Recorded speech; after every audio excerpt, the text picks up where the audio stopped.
Salut à toutes et à tous. Nous allons maintenant calculer l'inverse d'une matrice carrée lorsque son déterminant n'est pas égal à 0. Même si le calcul d'une inverse d'une matrice, c'est un des deux trucs qui est du chapitre 4, donc un des deux trucs les plus importants, la bonne nouvelle, c'est que calculer l'inverse d'une matrice n par n en général, c'est simplement l'application de l'algorithme de Gauss-Jordan. Donc, si vous êtes confortable avec l'algorithme de Gauss-Jordan, dans sa gloire ultime, donc lorsque vous devez mettre une matrice sous forme échelonnée réduite, calculer l'inverse, c'est juste faire du Gauss-Jordan. Donc, il n'y a aucun nouveau calcul pour trouver l'inverse d'une matrice n par n en général. Donc, comment on utilise l'algorithme de Gauss-Jordan pour justement calculer l'inverse d'une matrice?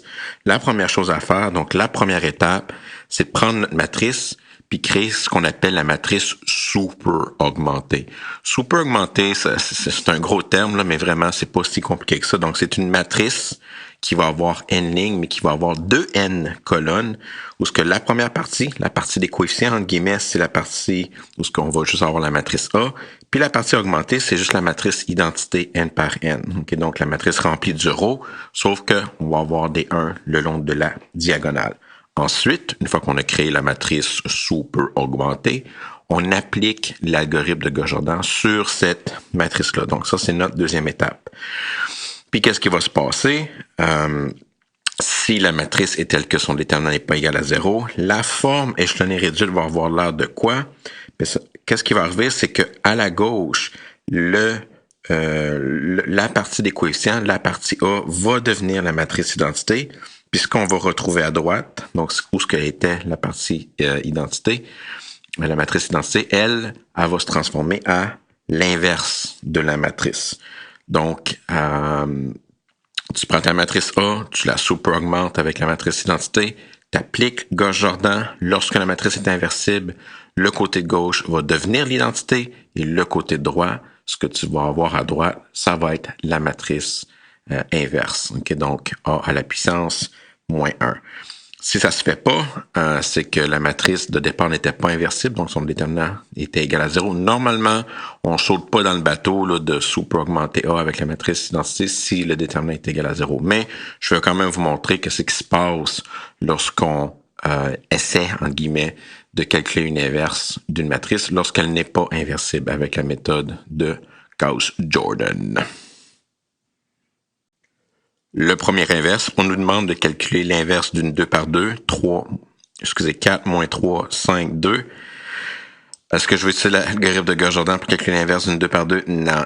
Donc, pour une 2 par 2, tu utilises toujours la formule. Donc, 1 sur le déterminant, où est-ce que là, tu changes, le A et le D de place, et tu changes le signe du B et C. Donc, si on change le 4, si on swap le 4 et le 2, on va avoir et qu'on change le signe du moins 3 et du 5, on va avoir 2, 3, moins 5, 4.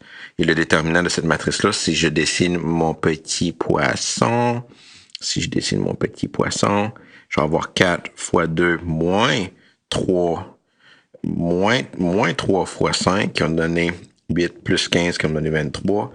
Donc, ma matrice inverse, A à la moins 1, va être 2 sur 23, 3 sur 23, moins 5 sur 23, puis 4 sur 23. Donc, pour les 2 par 2, on garde la formule. On pourrait le faire avec Gauss-Jordan, mais je pense que la formule 2 par 2 est toujours plus efficace.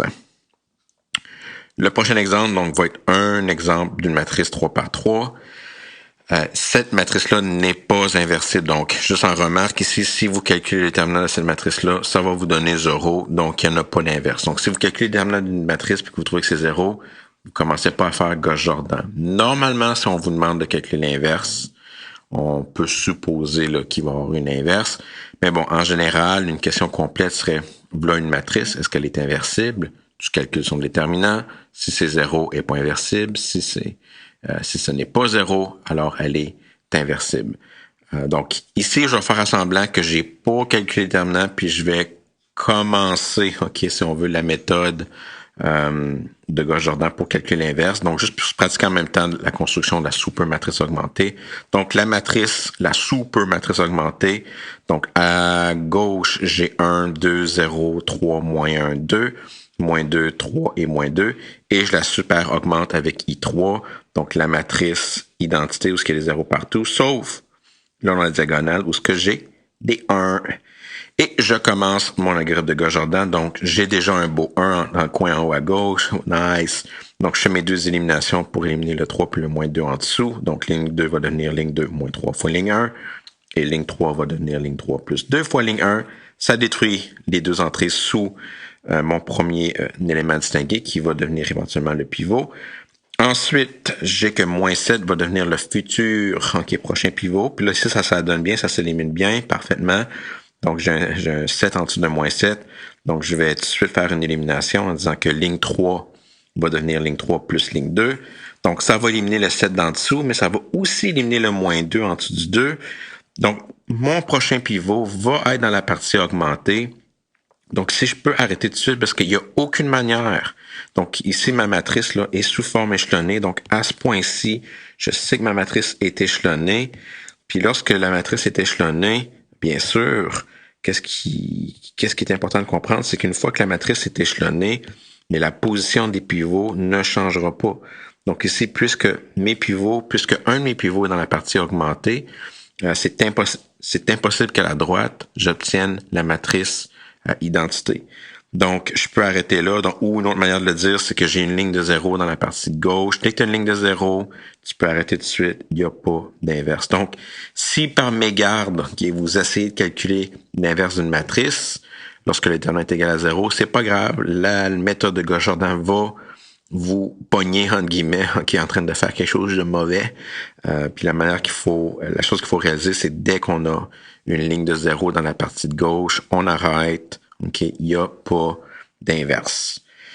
Mais bon, maintenant, allons-y avec un exemple où ce que on va calculer, on va avoir un inverse pour une matrice A. Donc, j'ai 2, 7, 0, 1, 4, moins 1 et 1, 3, 0 comme matrice A. Si vous calculez le déterminant ici en exercice de cette matrice-là, ça ne va pas donner 0. Donc, peut-être je l'écrirai en remarque ici. Donc, remarque ici, le déterminant de A n'est pas égal à 0. Vous pouvez vous pratiquer à calculer vos déterminants dans cette matrice-ci. Donc, première chose, on crée la matrice super augmentée. Il y a des points pour ça. Donc, tu vas juste prendre ta matrice A, tu la super augmentes avec la matrice identité. Donc, j'adore cet exemple-là. J'espère que vous êtes alerte là, pour cette question-là. Donc, ici, c'est sûr que mon premier pivot va être en haut à gauche, sauf que j'ai un 2. Donc, si je veux le transformer en 1, il faudrait que je divise par 2. Puis ça va créer des fractions. OK, puis moi, j'aime pas les fractions. Donc, un truc qui marche bien, si en dessous de votre futur pivot, il y a un 1 ou un moins 1, il faut aller le chercher. Donc, ici, moi, qu'est-ce que j'ai fait? J'ai décidé d'aller swapper la ligne 1 avec la ligne 2 pour introduire un 1 à la première ligne. Donc, c'est là toutes mes opérations que je mets avec une belle petite étoile. Là. Donc, j'ai mis une belle petite étoile, c'est plus cute. Là. Yeah, l'étoile, yeah! C'est pas une opération de Gauss-Jordan, mais c'est une opération qui nous aide beaucoup. Donc, je swap la ligne 1 au complet avec la ligne 2. Maintenant, j'ai un beau 1 en haut. Je veux éliminer le 2 et le 1 en dessous du premier élément distingué. Donc, ligne 2, moins 2 fois la ligne 1. Ligne 3, moins une fois la ligne 1. Bye le 2, bye le 1, j'élimine les entrées en dessous. Bien sûr, je fais les opérations sur la ligne 2 et la ligne 3 au complet. Vous pouvez vérifier les résultats. Donc, mon prochain élément distingué dans la deuxième colonne, c'est un moins 1. J'ai un moins 1 en dessous, donc je peux éliminer tout de suite. J'aurais pu transformer le moins 1 en 1, mais ça n'a pas d'importance. Moi, je suis confortable de travailler avec des 1 ou des moins 1. Donc, j'ai décidé d'éliminer tout de suite. Donc, ligne 3 moins ligne 2 va éliminer le moins 1. Puis là, maintenant, si je fais l'opération sur la ligne au complet, je vois, OK, j'ai ma matrice échelonnée là, après 2 étapes, ou 3 étapes plutôt, excusez. Donc, j'ai ma matrice échelonnée, puis je sais que ça va marcher parce que la position de mes pivots sont sur la diagonale de la partie de gauche. Donc, je sais que lorsque ça va être sous forme échelonnée réduite, que je vais avoir là, éventuellement l'identité, OK, à gauche. Donc, moi, j'ai pris mon temps, là. J'ai décidé de d'abord transformer mon troisième pivot en 1 en multipliant la ligne 3 par moins 1. Ensuite, j'ai éliminé les deux entrées au-dessus. Donc, moi, j'aime éliminer de droite à gauche. Donc, j'ai éliminé le 2 et le moins 1 au-dessus du troisième pivot en disant ligne 1 plus ligne 3 va canceller l'entrée sur la ligne 1. Puis, ligne 2 moins 2 fois ligne 3 va canceller l'entrée sur la ligne 2. Donc, j'ai maintenant que mon dernier pivot, il est égal à 1, il est seul dans sa colonne. Je bouge au prochain. Il est égal à moins 1. Première chose que je fais, c'est que je le multiplie par moins 1. J'aurais pu faire l'élimination en premier, ça n'a pas vraiment d'importance. Moi, je les multiplie par moins 1. Maintenant, tous mes pivots sont égaux à 1. Il reste le deuxième là, qui est encore un 4 là, dans sa colonne respective. Donc, en faisant ligne 1 moins 4 fois ligne 2, boum, c'est fini. J'ai la matrice identité. Donc, ici, je le vois là, j'ai la matrice identité. Wow. Donc, ça, vous n'allez pas le voir, là, mais voyons. Donc, j'ai la matrice identité. Donc, ici, je le vois, j'ai ma matrice identité à gauche. Donc, j'ai ma matrice identité I3. Puis, ce que j'obtiens à droite, c'est l'inverse. Donc, la matrice moins 3, 0, 7, 1, 0, moins 2 et 1, moins 1, moins 1, c'est l'inverse de la matrice A. Donc, que je peux extraire là, de la partie droite de la matrice super augmentée. Puis bien sûr, si vous voulez vérifier que votre réponse est bonne, ce que vous pouvez faire, c'est si vous multipliez l'inverse que vous venez de fraîchement calculer. Donc, l'inverse fois A.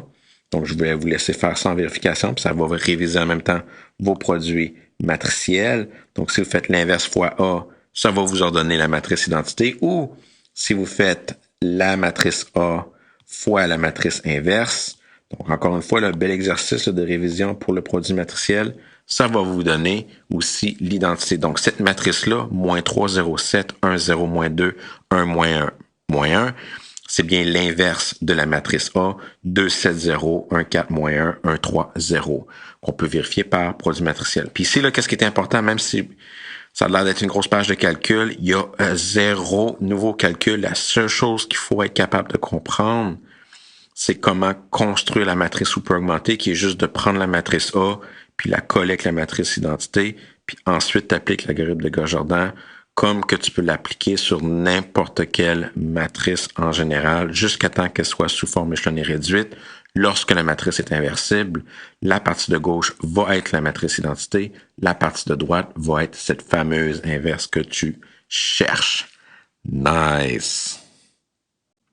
Donc, dernière petite section sur comment résoudre des systèmes d'équations linéaires carrées avec l'inverse d'une matrice. Donc, ça, c'est vraiment un truc qui marche juste pour les systèmes d'équations linéaires qui sont carrés. Donc, c'est quoi un système d'équations linéaires carré? Ben, c'est simplement un système d'équations linéaires où la matrice des coefficients, c'est une matrice n par n. Donc, c'est une matrice carrée. Puis lorsque la matrice carrée possède une inverse, lorsque la matrice carrée, son déterminant n'est pas égal à 0, c'est possible de isoler, si on veut, les variables du système d'équations linéaires lorsqu'on regarde le système d'équations linéaires sous forme matricielle. Donc, supposons qu'on a un système d'équations linéaires puis qu'on l'écrit sous forme matricielle, matrice des coefficients fois x est égale à b. Puisqu'il y a une inverse, on peut multiplier de chaque côté de l'équation par l'inverse. Qu'est-ce qui va se passer à droite? Mais l'inverse fois A va devenir l'identité, puis l'identité, ça agit comme un 1 en multiplication matricielle, donc 1 fois x va me donner x. Donc à droite, qu'est-ce que j'obtiens? Bien, en faisant A inverse fois la matrice B, donc la matrice, le vecteur colonne, la matrice colonne qui représente les termes constants de notre système d'équation linéaire. En faisant A inverse fois B, ça va me donner mon X directement. Puis ça, c'est quelque chose que vous êtes habitué de faire, là, même si je fais avec des matrices. Donc, par exemple, si j'écrivais que 5X est égal à moins 2, puis on vous demande de isoler X, bien sûr, qu'est-ce que vous faites d'habitude? Vous faites juste diviser par 5. Mais diviser par 5, c'est la même chose que dire bien, que je multiplie de chaque côté. C'est un peu creepy, là, mais que je multiplie de chaque côté par l'inverse de 5, qui est 1 cinquième. Puis 1 cinquième fois 5, ça va me donner 1. Donc, c'est creepy, là, je suis d'accord, mais ça marche. Donc, ensuite, 1 fois x, ça va me donner x. Puis 1 cinquième fois moins 2, mais c'est ma solution. Donc, c'est exactement la même idée, sauf que là, on a des produits matriciels. Donc, autrement dit, si tu as un système d'équations linéaires carré, puis que tu as l'inverse de la matrice des coefficients, bien, l'inverse fois B, c'est ta solution unique. Donc, il y a une manière de calculer la solution unique directement. Donc, on va faire un exemple d'une matrice. La méthode d'utiliser l'inverse pour résoudre un système d'équation linéaire, honnêtement, c'est super pratique, surtout pour les systèmes carrés 2 par 2. Pour les 3 par 3 ou les grands systèmes en général, t'es aussi bien juste d'appliquer l'algorithme de Gauss-Jordan. Okay, donc, t'as pas, parce que comme on fait pour calculer l'inverse, il faut que tu appliques l'algorithme de Gauss-Jordan sur A super augmenté par IN. Donc, c'est un peu une perte de temps. Normalement, lorsqu'on veut vous tester sur est-ce que vous comprenez comment utiliser l'inverse pour résoudre un système d'équation linéaire carrée, souvent la question va être écrite pour vous dicter vers cette approche-là dans le sens suivant. Supposons que j'ai une question, voilà une matrice carrée, partie A calcule l'inverse, partie B, grosse coïncidence, on vous donne un système d'équation linéaire parce que la matrice des coefficients, c'est exactement la matrice qu'on vient vous demander l'inverse en haut, puis on vous demande de la résoudre. Mais si tu as déjà l'inverse entre les mains, mais tu fais A inverse fois B, puis tu as tout de suite ta solution unique. Anyways, donc prochain exemple, j'ai un système carré 2 par 2, donc je l'écris sous forme matricielle, donc 2, 4, 3, moins 5, c'est mon A, qui multiplie les variables x, y en colonne, est égal à la partie constante 2 moins 19. Donc, juste de bien identifier c'est quoi A, c'est quoi X et c'est quoi B. Bien sûr, pour une 2 par 2, l'inverse, il n'y a pas de problème. On swap le A et le D. On change le signe de B et C. On calcule le déterminant. Donc, si je fais mon petit poisson sur ma matrice, 2 fois moins 5 moins 4 fois 3, ça va me donner moins 22. Donc, mon inverse va être 1 sur moins 22, moins 5, moins 4, moins 3, 2. Et maintenant, si je veux calculer la solution, donc si je veux avoir x, y, je fais A inverse fois B. Moi, je vous conseille la partie 1 sur le déterminant pour éviter de manipuler des fractions. Laissez-le devant. OK, donc j'ai 1 sur moins 22 fois la matrice moins 5, moins 4, moins 3, 2. Puis là, je le multiplie par 2 moins 19. Cette multiplication matricielle-là est normalement relativement plus simple que les multiplications matricielles en général parce qu'il y a juste une colonne à faire tomber. Donc, lorsque je fais tomber ma colonne, je vais vous laisser faire ça en exercice, mais 2 fois moins 5 plus moins 4 fois moins 19 divisé par moins 22, ça va vous donner moins 3. Puis 2 fois moins 3 plus 2 fois moins 19 divisé par moins 22, ça va vous donner 2. Donc ici, moins 3, 2, c'est ma solution unique. Donc vous pouvez l'essayer, vous pluguez-le dans votre système. Moins 3, 2, c'est la solution unique de ce système-là. Donc pour une 2 par 2, c'est vraiment clean, là. Donc, puis on va faire beaucoup d'applications, là, où on va résoudre des systèmes d'équations linéaires 2 par 2. Donc, quand vous connaissez ce truc-là, ça va vous aider de trouver la solution rapidement. Faisons un exemple 3 par 3. Je vais juste me concentrer sur la partie qui est nouvelle, là. Pour l'inverse, je vais vous laisser le faire en exercice. Mais j'ai ici un système carré 3 par 3. Donc, où ce que la matrice des coefficients est 3, 5, moins 2, 1, 0, 4, 0, moins 1, 3, qui multiplie x, y, z est égal à les termes constants. Les termes constants, donc 4, moins 9, 7. Donc, ici, si je calcule l'inverse, donc l'inverse est calculé pour vous, là, donc moi, je vais juste l'utiliser. Donc, l'inverse de cette matrice-là, c'est moins 4, 13, moins 20, 3, moins 9, 14, 1, moins 3, 5. Je vous laisse à faire, j'ai tous les détails en dessous, là. Je vous laisse faire, OK, je vous laisse utiliser l'algorithme de Gauss-Jordan pour calculer l'inverse par vous-même. C'est un bel exercice, vous avez tous les détails. Lorsque vous faites le produit matriciel, donc lorsque vous allez coucher la colonne B sur la matrice inverse.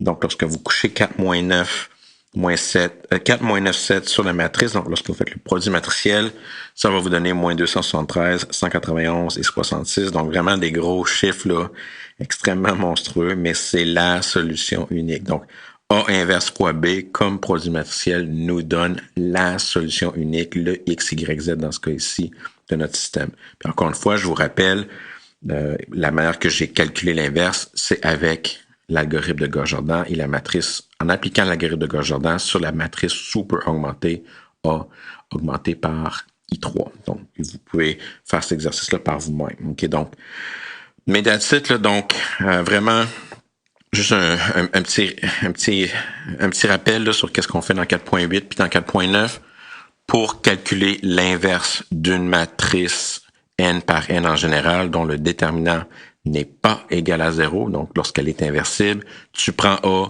tu la super augmentes avec la matrice identité, tu appliques l'algorithme de Gauss-Jordan dans sa gloire totale jusqu'à temps qu'à gauche, tu as la matrice identité, puis ce que tu obtiens à droite, c'est l'inverse. Okay? Donc, rien, aucun calcul de nouveau, c'est juste mettre en place la matrice, la super matrice augmentée, avant d'appliquer l'algorithme de Gauss-Jordan.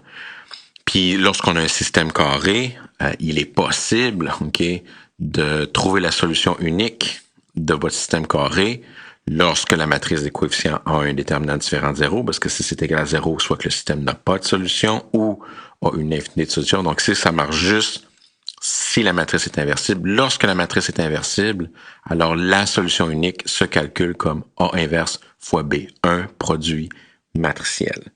OK, donc deux petites sections importantes, mais vraiment, d'une certaine manière, rien de nouveau. OK, donc c'est important d'être capable de calculer l'inverse. C'est important d'être capable d'utiliser l'inverse pour résoudre un système d'équations linéaires, mais dans le premier cas, c'est une application de Gauss-Jordan, de l'algorithme de Gauss-Jordan, puis dans le deuxième cas, c'est un produit matriciel. OK, donc rien de nouveau.